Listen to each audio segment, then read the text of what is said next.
Was ist passiert alles? German Idol Devil here, and I'm just making this video because I showed off the last car I had, so I figured I would do the same sort of walk around tour of this one. This is Isla, my 2005 Hyundai Accent GLS sedan with a 1.6 liter 4-cylinder and an automatic transmission. So as you can see, I'm doing a sort of walk around shot right here, and as you can see, it's pretty classy looking for what it is, I guess, although build quality issues do surface, and I'll get into that later.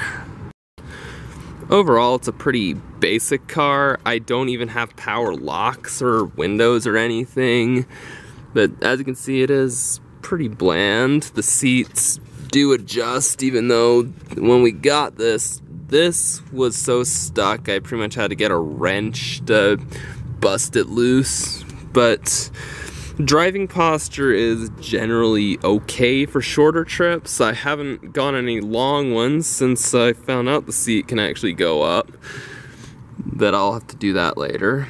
Back seat's pretty cramped. It's pretty small compared to the old Expedition I had.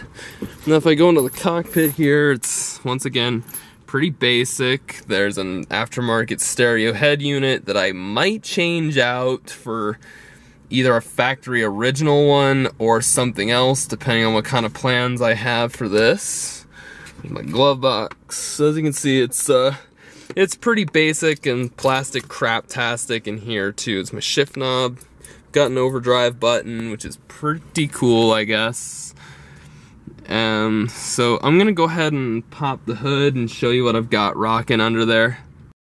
So this is Isla's engine, a naturally aspirated 1.6 liter double overhead cam 4-cylinder.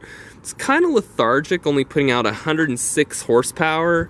But as you can see, the engine bay is slightly better than what I had to deal with under my Expedition, because if you remember, there was just this huge black plastic piece that went all the way out to here, and it felt like the engine bay was like, the engine itself was like under the windshield or something, so it was pretty hard to poke around in there if I ever needed to do anything. But under here, everything's just right within reach. I can do whatever I need to and not have to either jack the truck up or get a step stool to poke around under there, if you know.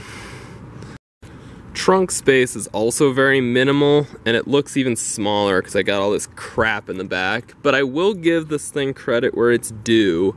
At least, unlike a lot of modern sedans, I do have this external trunk release, which seems to be disappearing among modern sedans, which kind of sucks, but I like having that convenience, you know?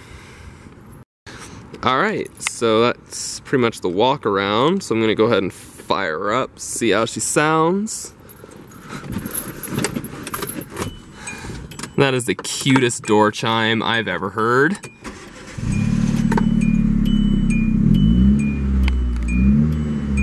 Not bad for a lethargic 4-banger, I guess, but I've definitely heard better exhaust notes out there. I'm just gonna go ahead and put my belt on and lower the radio a bit. So that is my new car, I guess. So definitely a downgrade in interior appointment over the old truck, but in a way I can't really argue that 30 plus MPG is a bit of an improvement. So yeah, I can't really think of anything else to say about this. I'll probably pen a more in-depth review later on.